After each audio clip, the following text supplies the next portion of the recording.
So we were just talking about Christians and Republicans.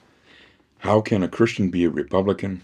And the real response is, how can Christian be a Democrat, at least in the United States? There are probably other options that are appropriate in other countries, but in the United States, the two main parties are Christian and Democrat. There are other parties, but those parties are mostly there to make a statement, not really to influence or to get their candidates elected to a major office like the presidency. So, Christian and Republican, does someone have to vote entirely Republican or Democrat? Can a Christian vote some issues in favor of the Republicans and others in favor of the Democrats? Well, yeah, of course that's possible. But that essentially guts the votes of their impact and their significance, splitting votes like that. As it works in our system in the United States, the Republicans are successful when there's a unified approach to government in all three branches of government. Well, two branches of government, the legislative and the executive. The courts, when they support the party that is in power in those other two branches of government, make the control and the success rates and the accomplishments complete for those parties that are in control. But it's not necessarily something that we can aspire to, having control of a judiciary branch. At least at the federal level, the major courts, like the Supreme Court, people are appointed as judges for life. And so we really cannot change those things out very quickly until the judges get old. And as they either die off or retire, then they can be replaced with a new appointment by the president that is in charge. So capitalism is the economic system of the United States, and we see capitalism as the opportunity for people to start off poor with a little bit of money and a little bit of effort. No, not a lot, a little bit of effort, but a lot of concerted effort. Even the poor people can become rich. And in fact, that's the way it works out. People don't stay poor in the United States. A few people do, but only those people that have the mindset that has relegated themselves to being a poor person for the rest of eternity. Those that want to lift themselves out of poverty can do so. And that's because of the capitalist system. The United States is not the richest country in the world. There are countries that are richer, not very many, but a few, a couple at least, probably a few, different systems, and they have been successful in their approach to government as well. But none of those are socialist or communist countries. If anything, the communist countries like China, People's Republic of China, have found riches only by incorporating capitalism into their system. So even they have admitted after 70 years that capitalism is better when it comes to economics for the people of the country. And so they've managed to make capitalism part of their way. It's had a direct impact or indirect impact on every country in the world, right? By 1820s, about 80%, no, it's probably closer to 90 or 95% of the world lived in a state of absolute poverty. By today's money, I don't know what the exact figure is, but it's somewhere around $2 a day. If someone is living on $2 a day or less, that's absolute poverty. That's poor. That's as bad as it gets, right? And most of the world lived that way until the beginning of the 19th century. Capitalism started taking off, however, in the United States and then in other parts of the world as well. And capitalism essentially changed that figure so that by the end of the 20th century, 95% of the world did not live in absolute poverty. Less than 5% of the world did. capitalism has been extremely successful in lifting people out of poverty. Socialism and communism has been extremely successful in taking away the wealth of the people at the top and making them poor like everybody else. Equality or equity by making poverty a universal, right, in the socialist and communist systems. Abject failure, economically speaking. On the other hand, there have been some people who have gotten extremely rich in the capitalist system, but in the process, in their riches, they've pulled everybody else as well.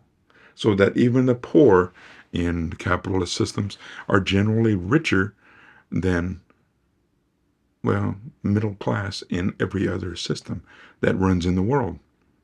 So, direct impact of capitalist economics is that nations that have adopted capitalism and the market-based reforms, like the United States and other countries that have followed, have experienced significant growth and reduction in poverty. People have become less poor, generally speaking, and the country has succeeded. They've been able to build their own infrastructures. The caveat to that, of course, is that there are some countries where there is such corruption that even economic gains are stolen or wasted by the people that are in power, which is why Africa is in such a shambles these days. There's fabulous economic potential in Africa, but there's fabulous corruption in Africa, which has pretty much destroyed, at least until now, all of the economic gains that they've had. Economic successes and powerhouses like the Four Tigers in Asia, right, have become economic hubs for the rest of the world. And they just continue to get stronger, more economically powerful, and persuasive throughout the rest of the world, to the point where they're actually taking a missionary view of the world, taking some of their ideas, like Korea, taking some of their ideas and moving those ideas through conferences and direct action, non-governmental organizations into poor and less developed countries of the world, and helping them to change the way things are working in those countries as well. Indirect impact of on non-capitalist countries. Well, the capitalist countries tend to be the richer countries of the world. We reach out and we provide water purity, purifying mechanisms, other mechanisms that are necessary to lift people out of their abject poverty to the poor countries, the non-capitalist countries. And so they're impacted as well. So literally, every country in the world has been impacted or affected by capitalism in a good way. It's a good thing.